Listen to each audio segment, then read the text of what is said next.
Well, hello there, we are back with more FM23, still the beta when I played this. It's Chelsea and we have survived our first season. A third place finish was a solid start, albeit with some horrendous cup performances, but we need to see some greater success. I mean, partly as this is probably only going to be a 2-season save, and also partly because we're definitely getting sacked if we don't. We have 100 million to spend and plenty of players I would not be sad to see leave, so it's time to get to work.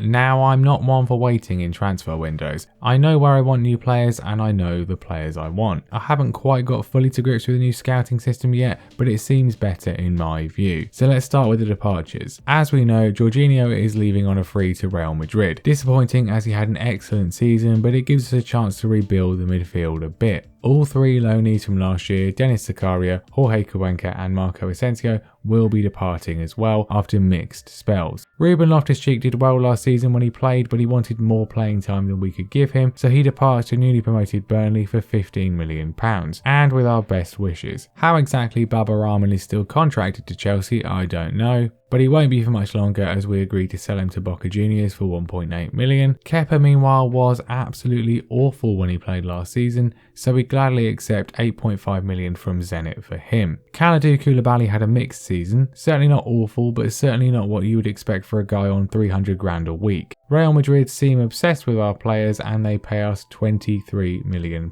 here. Now, what about incomings? Well, for starters, Callum Hudson-Odoi and Romelu Lukaku will both be returning from their loans and are very much part of my first team plans, and they will of course be joined by some brand new faces. Lewis Cook joins from Bournemouth for £9.75 million. A regular for Bournemouth last season, he has plenty of technical ability and some excellent mentals to make him a perfect backup for us in the deep line playmaker role. For an English midfielder, it's a steal. Also a steal is Dominik Livakovic from Dinamo Zagreb. He's not quite as good as previous FMs, especially in terms of handling, but his reflexes and one-on-ones are exceptional. Mendy will still be number one, but for just £7.5 million, we now have someone who is extremely capable as a backup and is ready to challenge him. Quite how we picked up Nikola Milinkovic for just £20 million from Fiorentina with no competition, I don't know. It's no secret I didn't rate many of our centre-backs last season, so we've made some major investment with this. I can see him playing over Fofana, but either way, with such excellent heading, marking and tackling as well as everything else, he'll be a great third choice if nothing else. Now with Jorginho going, I wanted to go big for his replacement, and this is surely that. Ruben Neves joins from Wolves for £78 million in heavy instalments. Pretty much the perfect replacement as the deep line playmaker and arguably superior. His passing, vision, technique, decisions, set pieces, his defensive attributes are all better than the Italian too. And for slightly less and also instalment heavy £72 million, we get our other new defender. Pau Torres joins from Villarreal. A slight upgrade on Cuenca. 16 heading, marking, tackling and positioning with 15 concentration and decisions. And he's left-footed? Yes please. And if that wasn't exciting enough, we've also signed Jack Butland for £195,000 from Crystal Palace. He'll be our new third choice goalkeeper as Marcus Bettinelli will not be getting his contract renewed. Other departures over the rest of the summer include Pierre-Emerick Aubameyang, who scored some crucial goals last season, but with Lukaku returning is surplus to requirements. He follows Kepa to Zenit for £1.4 million. Malang Sarr also joins Atletico Madrid for £11 million and Levi Colville is loaned to Augsburg. As we make it into August, we somehow make a profit on Jack O'Connell as he moves to Besiktas, and we finally say a final goodbye to Tamui Bakayoko. Now, it's safe to say the board have scaled back their initial expectations for this season, which is good in terms of not being sacked. They only expect Champions League qualification and the Champions League quarter-final. And on the dawn of the new season, we find ourselves predicted to finish third again. And look, we're the opening kickoff against Spurs again. How creative. Anyway, here's the initial lineup. Mendy remains in goal for now. Chilwell, Fofana and James remain in defence, with Torres making his debut at left centre back. Neves slots into midfield behind Mount and Kante, while Sterling, Ziyech and Havertz remains the front three. Now I'm expecting goals here after last year's opener, and we don't have to wait long as some excellent skill from Ziyech finds Havertz, who nods it down to slot home our first of the season. It's an end-to-end game though, and Spurs have some special players themselves, not least Son, who rifles in an equaliser. Just before the break, Sterling runs down the left and clips a sweet ball across for Ziyech to dispatch himself this time, 2-1. The second half drains away, but we never look especially comfortable, and sure enough, with 13 minutes left, we give Son too much space again, who unleashes another fierce strike to equalise once more. We come forwards right after though, and Kovacic lays off for Neves to send a beautiful curling strike past Lloris to put us in front again. Can we see it out? Spurs get a throw and Richarlison plays a slide ball pass to Kane, who scores as our defence stand around like idiots. So no, we can't. But wait, there's more. In the final minute of injury time, as hope of a win fades, Fofana punts it to Ziyech, whose skill is sublime, finds Lukaku off the bench, who rounds Lloris to send us in front yet again. And this time they can't come back. 4-3 away from home. What a start. Leicester are next, and if we can not repeat last year's sloppy start, that would be great. And yeah, we don't. This was by far the most complete performance of the save. 4-0, offensively and defensively perfect. Every player was on it from the first minute to the last. Neves and Torres already worth every penny. Totally dictating play, and Ziyech is just incredible, by far the surprise of the save. As we reached deadline day, I wasn't planning more transfers, but Atletico Madrid offered me 65 million for Marc Cucurella, and you just can't turn down that kind of cash for your backup left back who was largely awful last season. For just 26 million of that, we replace him with Tyrick Mitchell from Crystal Palace, who's actually an improvement in several ways, especially his speed and tackling. And our Champions League group is probably easier than last year. Porto, AC Milan and Celtic should be doable.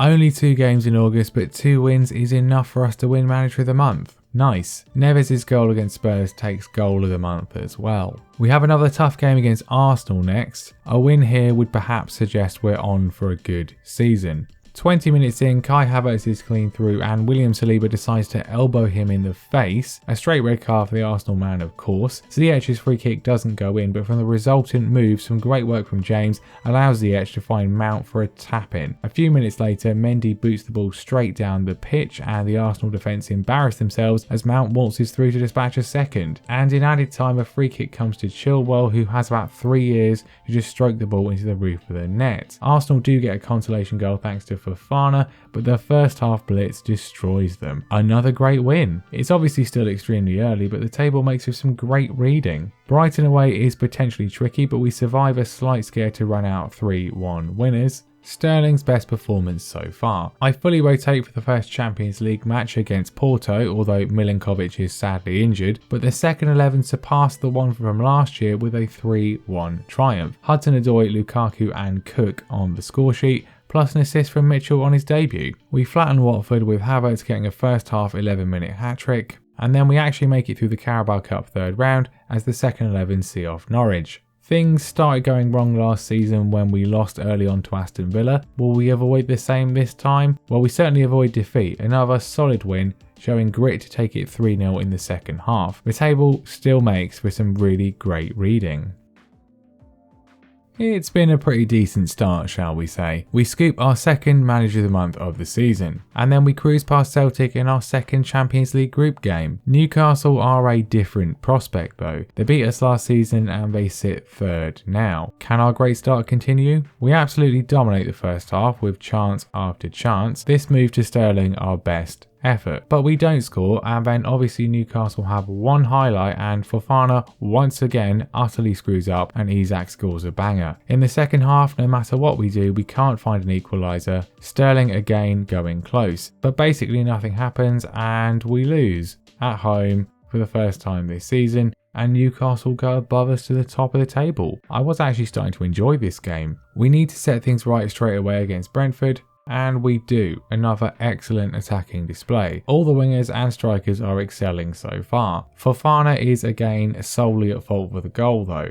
Milinkovic will be starting ahead of him in the next game. We travel to Milan to face AC, and I figure if we rotate, we'll lose, so I don't, and we draw. A late equaliser, which was entirely Milinkovic's fault, obviously. Is it just that position, whoever's there? Because basically every goal we concede goes down as an individual error from one of the defenders. It's really annoying. No mistakes as we thump Nottingham Forest 4-0 though. We were temporarily top again with that, but then Newcastle beat Manchester City at the Etihad to go back there. I feel less bad about losing to them now.